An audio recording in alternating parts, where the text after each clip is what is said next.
My name's Makez. I'm the director of a short film called Fat Girl. We're actually showing in half an hour. Okay. Yeah. And it's a film about a teenage girl's obsession with her favorite TikTok star.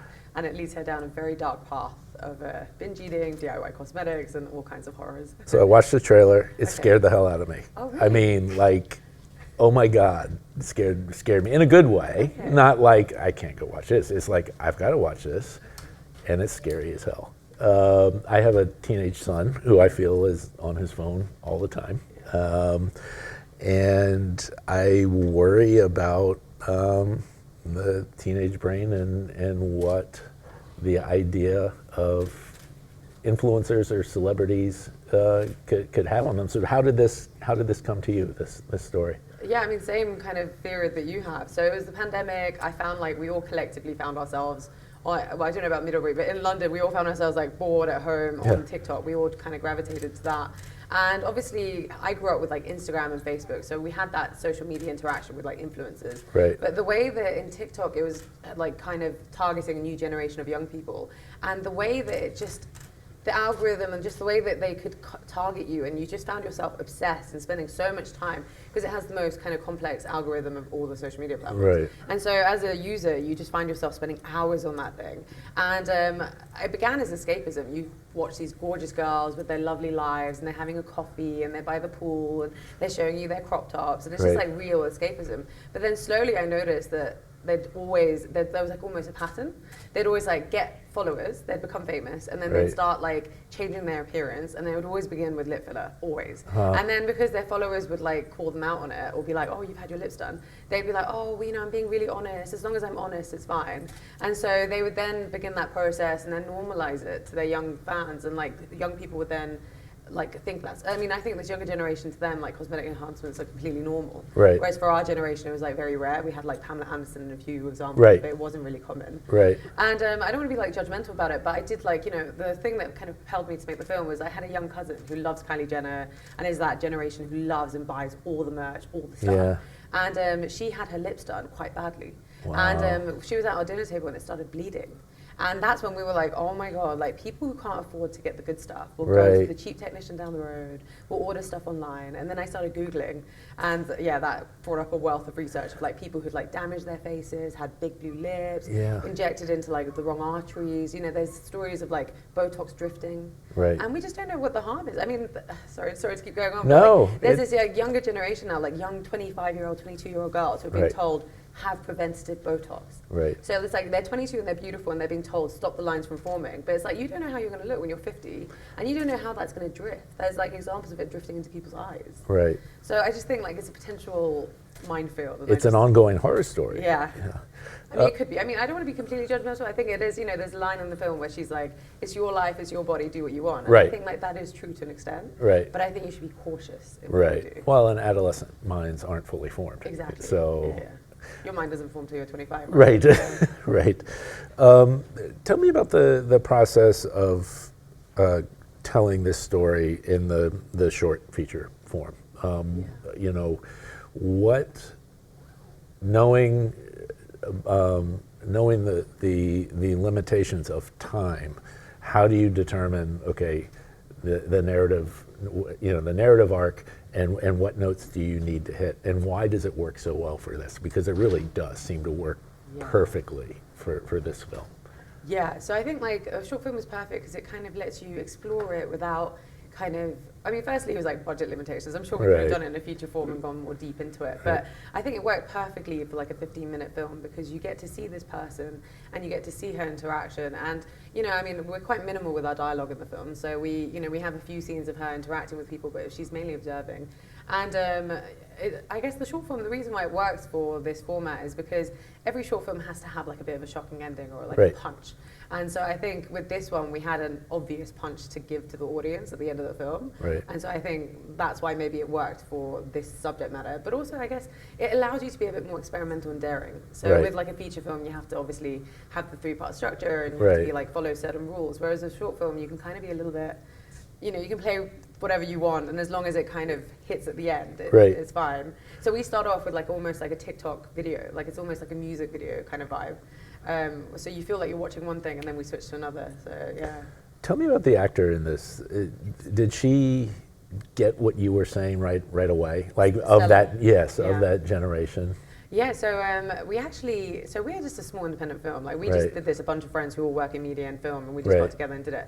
But we put out a casting call, and we had an insane level of young girls messaging us. Interesting. Like they were finding me on like social media, they were finding like my personal Instagram, DMing me. Their parents were like getting my email and ringing me, and like Wow. going to my personal website, and like all the people who were attached to the project. And what we realized, like everyone was like, all the young kids were like, we really want to be in this film. We want to be in a film that reflects our generation and Wow. our life.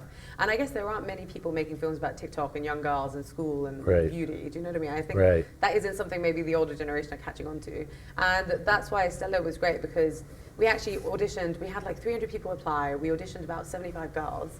And she wasn't necessarily the way that, like, the film's called Fat Girl, and we Right. thought we'd maybe go for the typical image first. Right. But then we actually, when she auditioned, she was so incredible. Her eyes were so haunting. She really understood the part. Right. And it's actually perfect because she's not fat. She's really beautiful. She's Right. really striking. But social media can make you feel The way she sees herself. yeah, your perception of your own beauty can be Yeah. skewed by, and that's always been the case, like with magazines and stuff. But I Right. think it's more powerful with social media. So you had a background as a producer. Yeah. What And was a it? filmmaker, but yeah. Well, what was it? What was it like to? What was the directing experience like for you? So I have directed documentaries. So, Okay. and I did one which was hybrid. So I have worked with actors before, and I did like a course at the National Film School in London, in England, about working with actors. Right. But generally, yeah, it was definitely an experience working with kids, particularly like I young bet. girls, because they're so vulnerable, and you Right. have to make sure also ethically you're not exposing them to stuff that they're not ready for, and also Right. you have to keep their parents informed. No, it's wonderful. It's actually just as long as you speak on their level and you don't talk down to them, Right. and you bring them into, and also Stella's so clever. Right. That's like one of the things when you're casting, it's one of the things I always look for is like, are they really clever? Do they get it? Like, you know, because I can't, you know, I think I'm not maybe gentle enough I have to work with people who are just like Right. working on that level. Got it. Yeah. So you had a sense of even just with the casting call how this would resonate Yeah. with people, but now that you've done this, Yeah. what has the reaction been? Yeah, it's been great.